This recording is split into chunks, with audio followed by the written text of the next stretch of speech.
अभी फोटो मत लो। चलो चलो नीचे, अभी मत ले लो यार, नीचे ले लो। चलो चलो चलो चलो चलो चलो नीचे चलो ना, आगे चलो।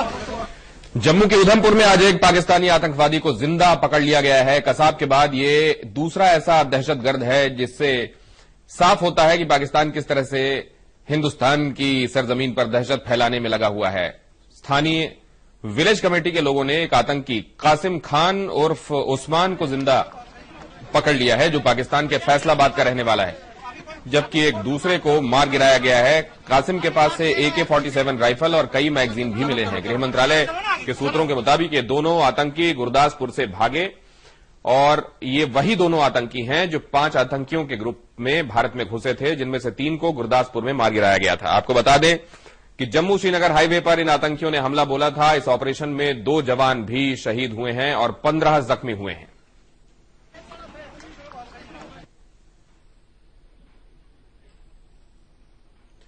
विलेज कमेटी के लोगों की पकड़ में वो शख्स आपको नजर आ रहा है जिसने नकाब ओढ़ा हुआ है अभी, और इन तस्वीरों में उसका चेहरा भी नुमाया हो रहा है।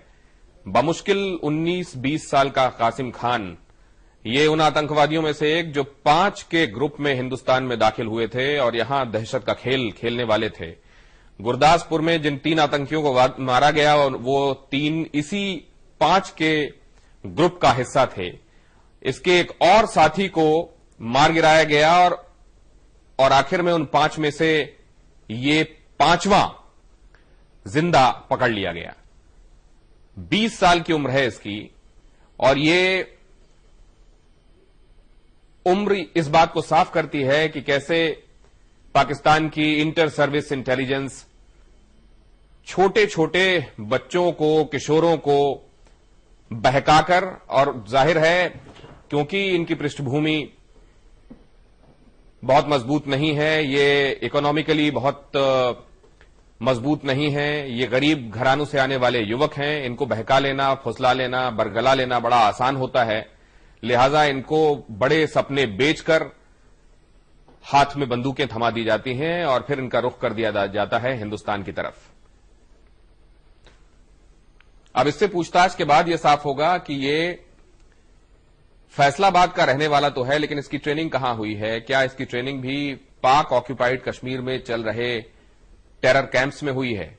और क्या वहां से ट्रेनिंग लेने के बाद ये किसी बड़े टेरर मॉड्यूल का हिस्सा बन गया था और हिंदुस्तान में क्या किसी बड़ी तबाही को अंजाम देने वाला था?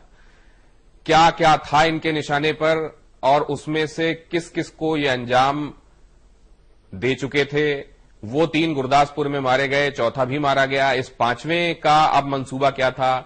क्या इनमें से हर किसी को कई तरह के प्लान समझाए गए थे कि अगर आप सभी जिंदा रहते हैं तो आपको क्या करना है, अगर आप में से कुछ जीवित रहते हैं तो क्या करना है, और अगर आप में से कोई एक बचता है तो उसे हिंदुस्तान के अंदर रहकर क्या करना है? ये सभी बातें आने वाले दिनों में साफ होंगी। लेकिन ये बहुत भयावह स्थिति है कि पाकिस्तान की जो चुनी हुई सरकार है वो अपने युवाओं को रोजगार मुहैया नहीं करा पा रही है, उनके हाथों को काम नहीं दे पा रही है और उनके लिए ऐसे हालात नहीं बना रही है कि वो दहशत के रास्ते में जाने से रुके, या फिर हो सकता है कि खुद वो भी ISI के इन मंसूबों को हवा दे रही हो। सर इसने बहुत तंग किया हमको, इसने बहुत कुछ बोला, बहुत टॉर्चर किया हमको। इसने बोला वो मार देंगे, धमकी दे रहा था। लेकिन हमने अपने बताया किसी को, आपके घर वालों की अपने भी हिम्मत की। हमारे भी छोटे बच्चे छोड़ के आए यहाँ पे, हम ले गया ऊपर तक, कोई 4 किलोमीटर तक ऊपर ले गया। भैया आपका नाम क्या है? नाम विक्रमजीत सर। राकेश माशा सर।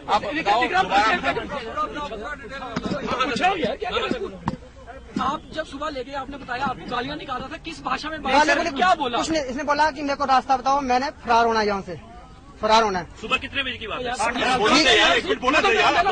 फरार हो मैं तो ठीक है करा, आपको कुछ नहीं बोलूंगा मैं, कोई आप डरो मत। तो हम चल पड़े, 7:30 मेरे साथ है। सर आवाजें आ रही थी कहीं से, घर वाले बोल रहे थे कि कहीं फायरिंग हो रही है, पता नहीं क्या रहा है। मैं उठा बाहर देखने के लिए जा ही रहता तो नीचे से आ गया सर। इसने सर इनको भी पकड़ के लाया सर, 1-2 और था सर किडनैप किया इसने सर, वो हमारे साथ है नहीं, वो भाग गया सर बाद में। तो ये पकड़ के लाया, बोलने लगा आप मेरे साथ चलो, मेरे को रास्ता बताओ कहाँ तक मुझे ऊपर जाना है, कहीं जहाँ पे कोई पकड़े नहीं, मुझे सेफ जगह पे पहुंचाऊं मैं। और सर मैं सोचा मैं नहीं जाऊंगा सर, इसने सर गन खड़ी कर दी सर। मैं अपनी सेफ्टी के लिए सर इसके साथ चल पड़ा सर। देखिए आपकी जान का भी खतरा था, आपकी जान भी जा सकती थी, पर तब भी आपने हिम्मत दिखाई। किस तरह से सारा किया है सर? इसके साथ हम चलते रहे देश के साथ सर, भारत माता की खातिर सर। हम चाहते थे कि सर कोई बात नहीं, अगर हमें सर नौकरी नहीं है तो सर क्या हम ये तो कर सकते हैं, इसको पकड़ के सर कर सकते हैं सर। लगभग 7:30 बजे बीएसएफ की कॉन्वॉय जो कि जम्मू से श्रीनगर जाती है उसके ऊपर हमला किया गया, आतंकी हमला, जिसमें हमारे 2 जवान शहीद हुए। लेकिन हमारे जवान जो बस के अंदर बैठे थे ना, डटकर मुकाबला किए। एक जवान ने जो आतंकी जो रोड साइड पे बस के ऊपर फायर कर रहा था उसको मार गिराया। दूसरा आतंकी पहाड़ी इलाके पे भाग गया, उसको पुलिस और बाकी सिक्योरिटी फोर्स के एक जॉइंट ऑपरेशन में उसको दबोच लिया गया है, उसको पकड़ लिया गया है। अभी उसकी पुलिस अभी इन्वेस्टिगेशन कर रही है, इंटेरोगेशन कर रही है, और जब पूरा पता चल जाएगा वो बता दिया जाएगा। नहीं, ऐसी बात नहीं है, नेशनल हाईवे पे तो बहुत सारी फोर्सेस चलती हैं। No, we are in Manipur right now, so we just got information about the incident in Udhampur.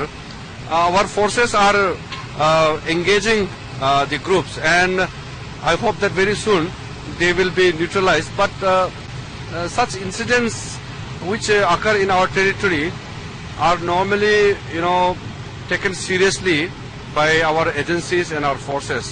So necessary and effective response will be given as per the sentiments of the people, and we are capable of dealing with that. But I don't know the details of our. अभी तक क्या input है sir? 2 जवान अभी 2 जवान शहीद और एक टेररिस्ट का मारे जाने का खबर आया है। जैसे मैं बताया, अभी तो हम यहाँ फ्लड ऑपरेशन में है मणिपुर में, तो डिटेल्स अभी मैंने लिया नहीं है। इसमें कई एलिमेंट्स हैं जो ये कर रहे हैं। मैं ये नहीं कहूंगा कि इस सरकार का या किसी सरकार का दोष है, मगर हमारा जो पड़ोसी है वो इसमें डेफिनेटली इन्वॉल्व है, और हिंदुस्तान की हुकूमत जो है वो कोई ऐसा कदम उठा रही है जिससे कि ये बंद हो सके। उन्हें चेतावनी देनी चाहिए हमारे पड़ोसी को कि ये हम बर्दाश्त नहीं कर सकते, बहुत हो गया। एक तरफ से हम बातचीत की बात करते हैं और दूसरी तरफ से आतंकवाद चलता रहता है, ये कब तक होगा?